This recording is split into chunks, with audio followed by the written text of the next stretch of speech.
Shalom Godly Family, yuk kita nikmati teh hangat, teduhkan hati, hadirkan semangat. Firman Tuhan hari ini terambil dari kitab Yunus pasal yang pertama, ayat yang pertama hingga ayat yang ke-17. Saya akan bacakannya untuk Bapak Ibu semuanya. Datanglah firman Tuhan kepada Yunus bin Amittai demikian, bangunlah, pergilah ke Niniwe, kota yang besar itu. Berserulah terhadap mereka karena kejahatannya telah sampai kepadaku. Tetapi Yunus bersiap untuk melarikan diri ke Tarsis, jauh dari hadapan Tuhan. Ia pergi ke Yafo dan mendapat di sana sebuah kapal yang akan berangkat ke Tarsis. Ia membayar biaya perjalanannya lalu naik kapal itu untuk berlayar bersama-sama dengan mereka ke Tarsis, jauh dari hadapan Tuhan. Tetapi Tuhan menurunkan angin ribut ke laut, lalu terjadilah badai besar, sehingga kapal itu hampir-hampir terpukul hancur.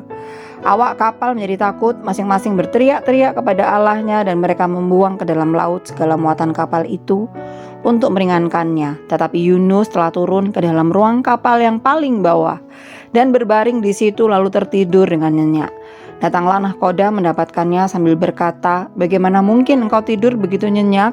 Bangunlah, berserulah kepada Allahmu. Barangkali Allah itu akan mengindahkan kita sehingga kita tidak binasa." Lalu berkatalah mereka satu sama lain, "Marilah kita buang undi supaya kita mengetahui karena siapa kita ditimpa oleh malapetaka ini." Mereka membuang undi dan Yunuslah yang kena undi. Berkatalah mereka kepadanya, "Beritahukan kepada kami, karena siapa kami ditimpa oleh malapetaka ini? Apa pekerjaanmu dan dari mana engkau datang? Apa negerimu dan dari bangsa manakah engkau?" Sautnya kepada mereka, "Aku seorang Ibrani, aku takut akan Tuhan, Allah yang empunya langit, yang telah menjadikan lautan dan daratan." Orang-orang itu menjadi sangat takut, lalu berkata kepadanya, "Apa yang telah kau perbuat?" Sebab orang-orang itu mengetahui bahwa ia melarikan diri jauh dari hadapan Tuhan. Hal itu telah diberitahukannya kepada mereka. Bertanyalah mereka, "Akan kami apakan engkau supaya laut menjadi reda dan tidak menyerang kami lagi? Sebab laut semakin bergelora." Sautnya kepada mereka, "Angkatlah aku, campakkanlah aku ke dalam laut. Maka laut akan menjadi reda dan tidak menyerang kamu lagi. Sebab aku tahu bahwa karena akulah badai besar ini menyerang kamu." Lalu berdayunglah orang-orang itu dengan sekuat tenaga untuk membawa kapal itu kembali ke darat. Tetapi mereka tidak sanggup, sebab laut semakin bergelora menyerang mereka. Lalu berserulah mereka kepada Tuhan, katanya, "Ya Tuhan, janganlah kiranya engkau biarkan kami binasa karena nyawa orang ini, dan janganlah engkau tanggungkan kepada kami darah orang yang tidak bersalah. Sebab engkau Tuhan telah berbuat seperti yang kau kehendaki." Kemudian mereka mengangkat Yunus lalu mencampakkannya ke dalam laut, dan laut berhenti mengamuk. Orang-orang itu menjadi sangat takut kepada Tuhan lalu mempersembahkan korban sembelihan bagi Tuhan serta mengikrarkan nazar.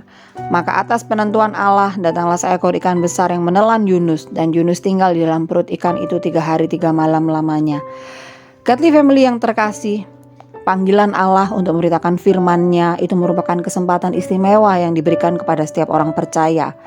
Namun ada kalanya motivasi terselubung mewarnai setiap keputusan untuk menjalani panggilan ini. Nabi Yunus hidup pada masa pemerintahan Yerobeam II di Kerajaan Utara.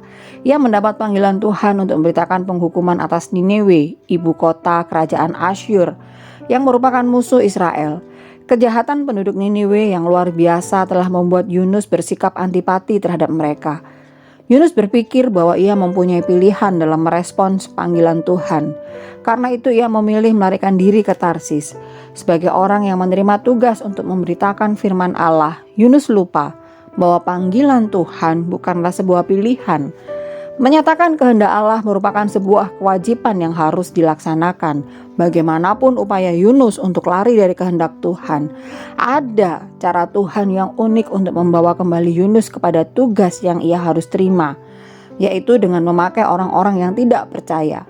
Kepastian akan rencana Allah yang harus terlaksana melalui hambanya ini tidak dapat dihalangi oleh apapun. Bahkan sang nabi tidak memiliki pilihan untuk menolak. Atas penentuan Tuhan, seekor ikan besar datang dan menelannya, sehingga ia harus berada di dalam perut ikan selama 3 hari 3 malam. Panggilan Tuhan itu harus dilihat sebagai hak istimewa dan kesempatan luar biasa yang dianugerahkan kepada kita. Ini bukan pilihan antara kehendak kita atau kehendak Allah. Ini memang adalah kehendak Allah.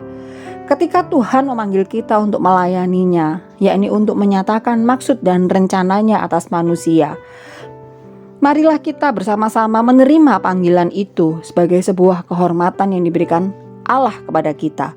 Ini bukan pilihan, ini kewajiban. Jangan pernah berpikir untuk lari dari tanggung jawab itu. Sebab Allah akan mengejar kita dan tangan Allah yang kuat akan mengarahkan dan menuntun kita kembali untuk menjalaninya. Maka mari kita bersama-sama menerima panggilan itu. Mari kita berdoa. Bapa Sorgawi, kami bersyukur untuk firman yang boleh kami renungkan pagi ini. Tolong kami dalam melakukan setiap aktivitas kami sepanjang hari ini. Kami percaya Tuhan, tangan-Mu yang terus menopang kami. Dalam nama Tuhan Yesus kami berdoa. Amin.